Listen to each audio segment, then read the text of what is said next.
Welcome to Naked Reflections, brought to you from the Wolf Institute. I'm Ed Kessler, and each week I'll be taking an in-depth look at the stories reported by our friends over at the Naked Scientists. What does the latest scientific stuff mean for the rest of us? Stay with us and find out. David Perry here, different presenter, different sort of Naked Reflections. We're looking at the aftermath of the American presidential election, contested and rumbling as it is. If anyone had any doubt that governing by tweet was a bad idea, it should have evaporated when, early in his presidency, Donald Trump declared that climate change was a hoax orchestrated by the Chinese. But, as it turned out, his tweet went viral. The Cambridge psychologist Sander van der Linden addressed the potentially troubling implications of social media sharing on a huge scale in the Naked Scientists podcast Optogenics, Lighting Up the Brain.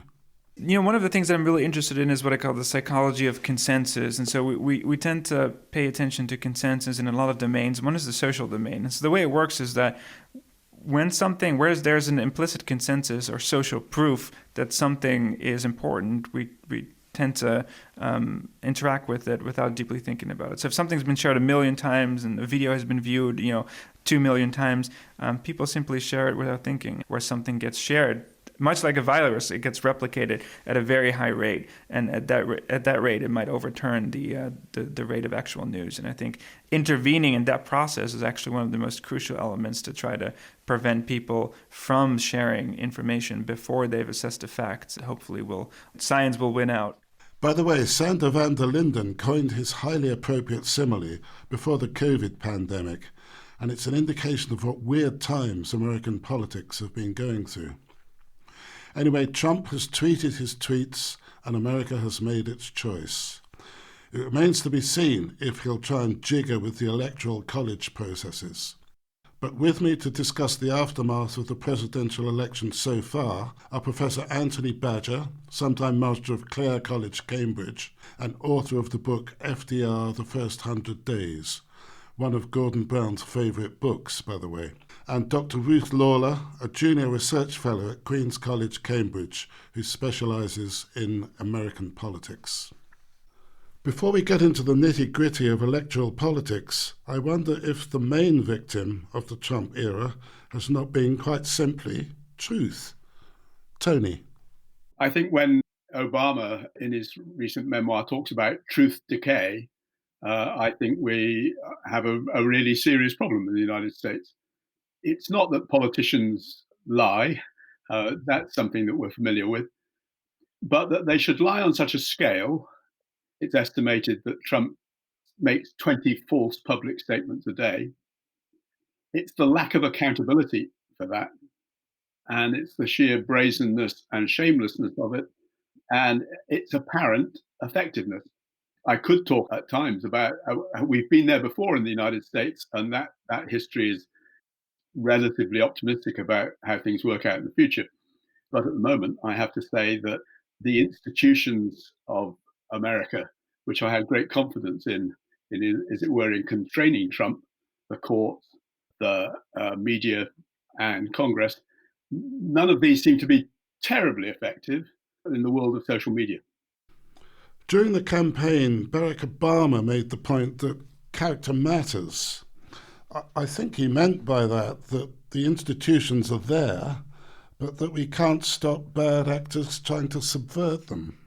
I think that it's pretty clear during the Trump administration that the robust characters of democracy that many Americans believed were there are not actually as robust as they might have liked them to be. I'm not sure I would agree with Obama that character is the most important factor and that Trump is somehow an aberration or an exception in terms of the way that he's eroded particular norms. To link this to what Tony was saying earlier about the pathological and pernicious nature of Trump's lies, I think about really consequential lies of previous presidents like George Bush's claim, for example, that weapons of mass destruction were in Iraq and that this could be the justification for war. Could I make the point that when I say we've been there before, in particular in terms of Trump, we've been there before in the Cold War in 1950 with Joe McCarthy, because McCarthy was making outrageous claims.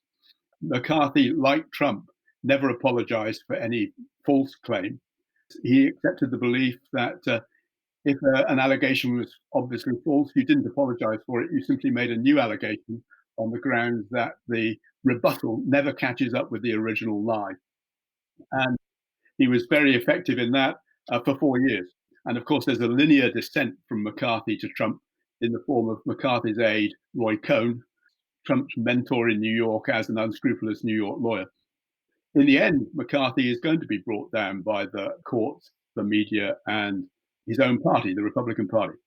In particular, in terms of the Republican Party, I see not very much signs that that's going to happen in Trump's case. They've been very slow, haven't they, coming out of the traps to push back on his claims. It's beginning to happen now, but surely common decency should have kicked in much sooner. Well, I think a lot of commentators have pointed out that sometimes cruelty is the point. And certainly the Republican politics since 2010 has seemed to take on that character. If anything, the results, the 73 or 74 million or so people who turned out to vote for Trump this time vindicates maybe the Republicans' willingness to sign on to that kind of agenda, because it shows that those politics are extraordinarily productive. There's a very real right-wing revolutionary grassroots movement that has been very effective. And if it can establish power for Republicans in terms of things like abortion, for example, or other kinds of conservative policies that those groups care about, including immigration control, then I think they believe that it's worth it to put up with the indignities of a president like this one.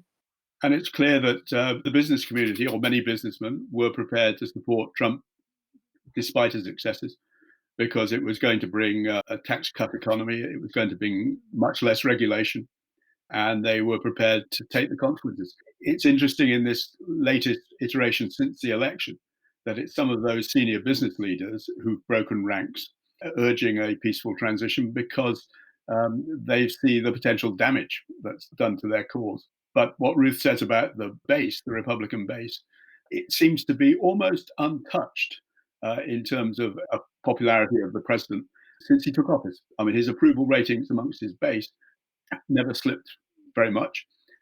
And nowadays, between a half and 2/3 of Republicans believe that the election has been stolen, which in face of all the evidence is astonishing. We tend to deplore career politicians. One of the things that career politicians are used to is actually they're used at some point in their careers to losing. And Trump has never had that experience. David Foster Wallace's 1996 novel, Infinite Jest, looked forward to a time when a sports-obsessed president of the USA became the star of his own reality TV show.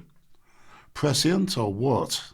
I think there's something very compelling about this interpretation. There's something spectacular about the narrative arc of US history at the moment, particularly as embodied in the figure of Trump.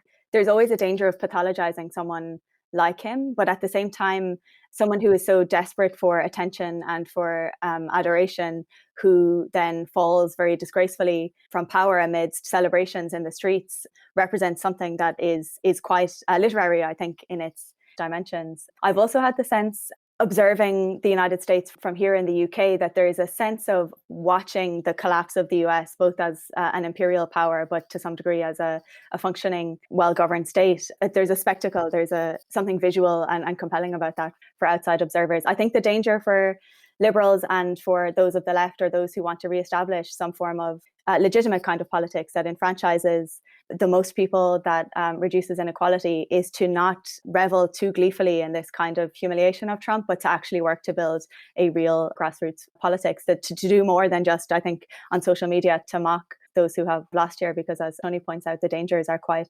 significant in terms of the numbers who don't believe that the election was fair. Those people also have guns, and they have a very specific set of politics that we should be very wary of.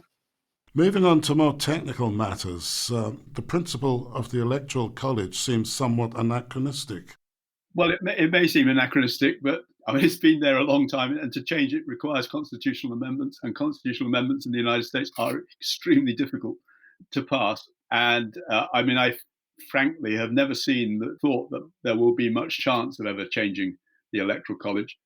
And until recently, we were relatively happy with candidates winning the presidency who did not have a majority of the popular vote.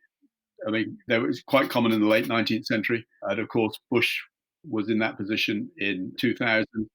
What's unusual is the disconnect. It's the scale by which Clinton won the popular vote by 3 million votes, and Biden is going to win it by 5 or 6 million votes. That disconnect between the possible different results in the Electoral College is really severe. And the other thing to say is that it's not merely in the Electoral College. I mean, it's in the Senate. The Senate is overrepresents rural small states, and within the states, on the whole, rural underpopulated areas are overrepresented in state legislatures. That all of that has a knock-on effect for policy. Is it time to move to a majority vote system? It would be very difficult, and it certainly will be very difficult in terms of the Senate that Biden would have to work with. But I think the clear thing here is that if you're someone like Wyoming or South Dakota and you have equal representation as California, because you both have 2 senators and you need the states to ratify any constitutional amendment, there's no reason why Wyoming would agree to do that, because they would be giving up some of their power. And we know that some of these states and the people who live in them, I mean, the populations are 1 million or less, quite small, but they also are deeply suspicious of coastal elites and of urban centers. And so that provides, I think, even less of an impetus to change the system. But it's clear that for the US to be a true democracy, that a one person, one vote system makes an awful lot more sense. But as we've probably all heard a number of times, the US likes to call itself a republic, not a democracy, because there's a deep suspicion historically of the people, of rule by the people, of a kind of tyranny of the majority. But in actual fact, what we have now is a rule by minority. One of the things the current election has shown is that actually state governments can be quite robust in defending their own election laws, in the face of Republican officials in states reacting angrily to the attempts by the Trump administration and his lawyers to intervene. So that's a positive sign. I mean, the American system is also underpins a historic lack of faith in the federal government. The question of trust in the federal government comes back to our original point about truth and fact. In the early 1960s, 75% of Americans believed the federal government could be relied on to do the right thing. And that figure is probably about 10% now. And that's extremely corrosive. Ruth, you mentioned the 2000 election and the George W. Bush victory. I was interested to read that 2 of the many attorneys the Republicans hired to sort out, in inverted commas, the Florida recounts were Brett Kavanaugh and Amy Coney Barrett, both now sitting in the Supreme Court. I'm thinking back because I was in Yale the year that Brett Kavanaugh was being confirmed at the Supreme Court, and the sort of insurrection on the campus. He's a graduate of Yale Law School. Was quite profound. It was certainly a particular moment to be there. Many observers and pundits have suggested that the reason that Trump was so eager to get his Supreme Court nominee confirmed before the election was that there might be a prospect of Amy Coney Barrett sort of legitimating any challenges that he made to the election results. I think too, this impulse to sort of govern from the Supreme Court is a huge problem in terms of American politics that exists on both the right and the left. But yeah, it's not surprising to see, I think, the Republican Party line up kind of old, reliable allies. It also shows you the extent to which these institutions are completely partisan now, that they sort of don't uphold the fiction any longer, that they stand above politics or above democracy to act as reliable arbiters of political conflicts like these ones.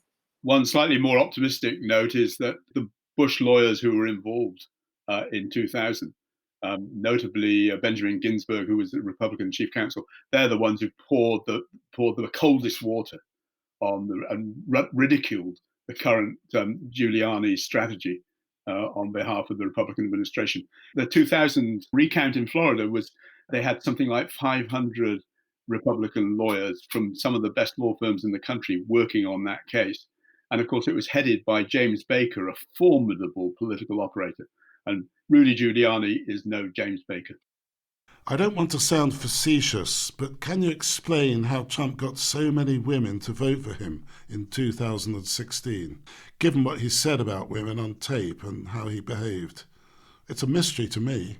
This is a really important question because white women are the largest portion of the electorate. And I think this question is really about white women because, as we know, Black women voted for Biden and vote for Democrats at about 90%. Whereas, as you say, in 2016, white women voted for Trump at about 53%, and that's increased to 55% in 2020. But in recent years, if I'm not mistaken, white women have only voted in large majorities for Bill Clinton and Lyndon Johnson, who are kind of Southern masculine kinds of politicians. So my takeaways from that are that white women are very willing and have historically been very willing to prioritize their class and racial interests over any sort of solidarity with other women across racial lines. In terms of Biden getting across the line, as it were, in this election, he just about did it with white women in terms of the suburbs.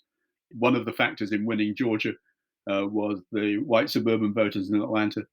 And indeed, even in Michigan and Pennsylvania, it's the Detroit suburbs and the Philadelphia suburbs. Well, he picked up votes that the Democrats didn't pick up last time, in addition to the heavy African-American voting in the inner cities. That was just enough. But I take Ruth's point. I mean, it is only just enough. And one of the things I think not puzzles in 2016 necessarily, but the hatred of many women for Hillary Clinton, it was striking, and college-educated women in such large numbers could vote for Trump in 2016. This is Naked Reflections with me, David Perry, and my guests this week, Tony Badger and Ruth Lawler. And we're discussing the aftermath of the American election. We talk about the separation of powers in the American political system, but the independence of science is also important. It's worth remembering that President Trump advocated injecting bleach to protect against COVID infection. But even before such inanities, there were already some tensions between the White House and the science community.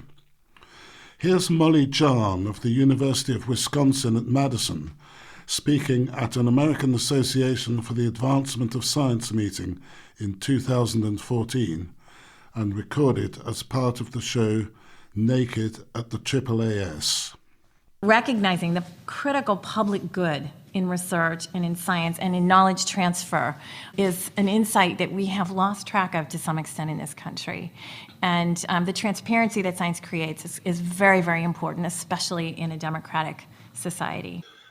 Turning back to politics, the system of checks and balances seems to have turned into permanent gridlock. But perhaps 'twas ever thus.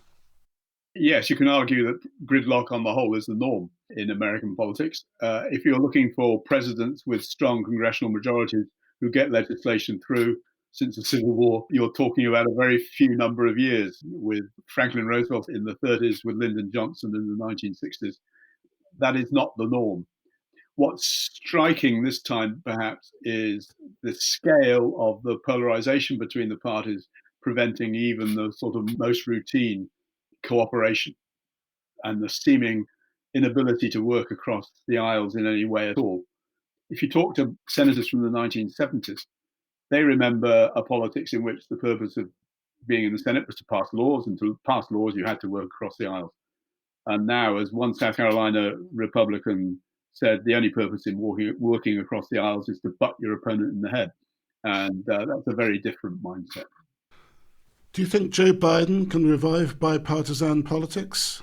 I would question whether getting back to bipartisan politics is necessarily what we want to do, if that means that it's going to take the same form as the 1950s. I mean, Tony spoke earlier about McCarthy, and if you think about, the victims of the kind of Cold War consensus of the 1950s and 60s, in terms of civil rights or dissidents, socialists, those kinds of groups, if the compromise means holding hands across the divide with segregationists or with racists and white supremacists, then I would question whether that kind of politics is worth it. Although I know that more moderate Democrats have put hope in Biden as the kind of person that can do that, because he is the president who has the longest Senate experience of any previous candidate. And so he has spent a huge portion of his career working with Republicans, which has alarmed some others, especially on the left, although we might remember that Kamala Harris criticized Biden for that during the primary debates before she came on as his vice president. So my fear is that when we talk about restoring bipartisan politics, it seems to be Democrats always making the compromises. I'm not sure that we've seen overtures from Republicans about what kinds of concessions they're willing to make. I would agree with much of Ruth's caveats there, and particularly about a false nostalgia, a so-called golden age of bipartisan working. On the other hand, bipartisan working did bring about the Great Society legislation. It bring about civil rights legislation in the 60s. And I think the other thing it brought about, what you can disagree about the fine-tuning of American foreign policy, it brought about a certain consensus about an internationalist foreign policy. And it also brought about the space for technocratic government. I mean, that is people who actually know what they're doing, running government agencies. And it comes back to the point about the scientists. You know, people who actually believe in the science and experts and are willing to defer to them. The anti-intellectualism of modern American politics, anti-intellectual fundamentalism of modern American politics, and we have echoes of it over here, is deeply troubling and has been there for the last 20 years. Coming on to fundamentalism, I'm amazed by the enthusiasm for Trump amongst evangelical Christians. I saw some footage of people laying hands on him and praying that was truly alarming. What's that all about? Ruth will probably know more about this than I do, but it's a shift that's been there since the mid-1970s. Ironically, it's a shift in public terms that started when there was a born-again Baptist in the White House who was disowned by the Southern Baptist Convention. Historically, since the 1920s, there had been a sort of religious truce in America. The public religiosity was not the name of the game. Religion was a private, understated affair, and people saw the dangers of the huge anti-Catholicism of 1928.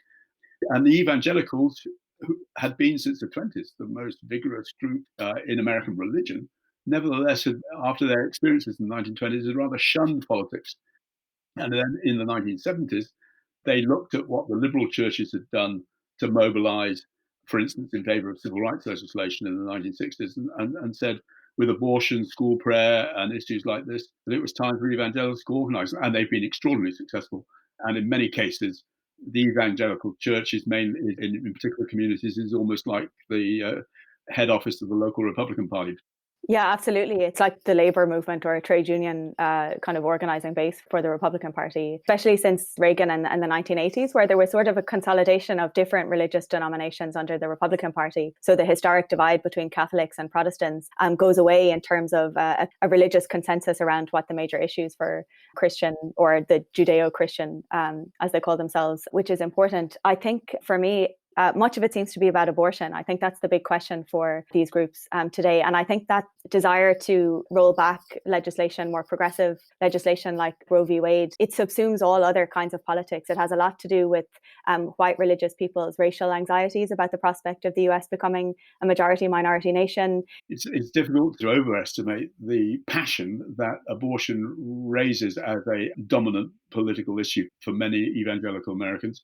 And evangelical Americans have always been willing to put their faith and passion on behalf of segregationist candidates and on behalf of anti-communist candidates and on behalf of economically conservative candidates. And that's always been the case.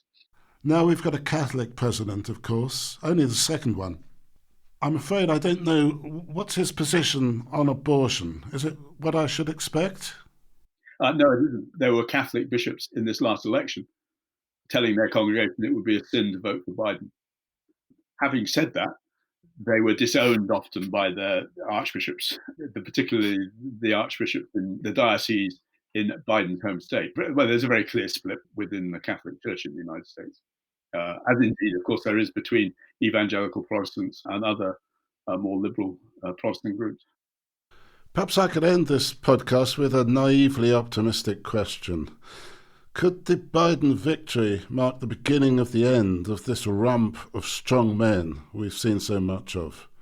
Putin, Erdogan, Bolsonaro, I could go on. Certainly right to include Trump amongst those strong men.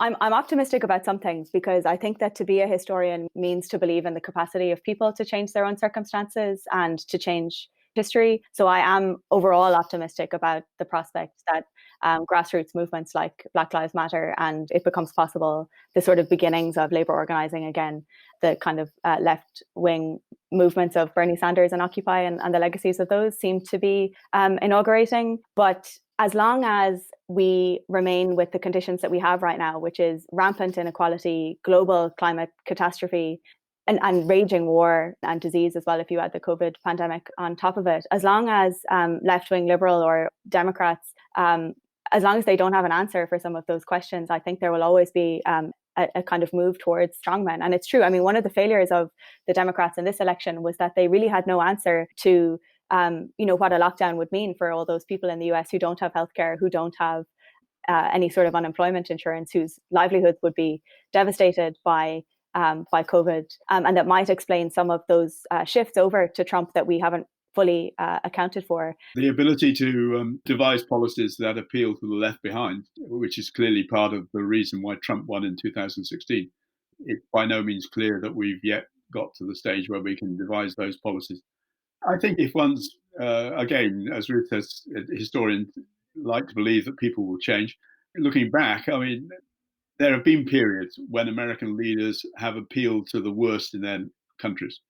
And at various points, they've elected leaders who appeal to the best in America. We have some hope that that will happen again. At some of the gloomiest periods in American history, for instance, as Ruth said, the 100 Days, but just before Roosevelt took office in 1933, you had pundits like Walter Lippmann saying that the situation was so desperate that America needed some sort of dictator. And what you got was Franklin Roosevelt, in many ways a supreme Democrat, but nevertheless capable of bold, decisive action. In 1960, everybody was decrying gridlock and the deadlock of democracy and the inability of democracy to cope with the challenge of the Soviet Union and the challenge of poverty. And you got John Kennedy and Lyndon Johnson. There is grounds for, in the past, hope. And one of the things that I always think of in terms of Roosevelt and Kennedy is the appeal to a sense of public service, making public service an honorable career. People flocked to Washington in 1933 to serve in the New Deal. They flocked to Washington in 1961 to serve in the New Frontier. Now, there are all sorts of problems with all of those programs and developments, but the idea of good people in government is one I think we have a chance of getting back to in this new administration. I declare this podcast closed. No recount, and as far as I'm aware, no legal challenges. I'd like to thank my guests, Tony Badger and Ruth Lawler. And we'd like to hear from you at nakedreflections@wolf.cam.ac.uk. Let us know where we're going wrong or what we're getting right. If you'd like to catch up on our back catalogue, which includes episodes on Einstein, nudge theory, racism and many more, you can find more episodes of Naked Reflections and subscribe to the Naked Reflections podcast wherever you access your podcasts or at nakedscientists.com/reflections. Ed will be back next week with some more guests.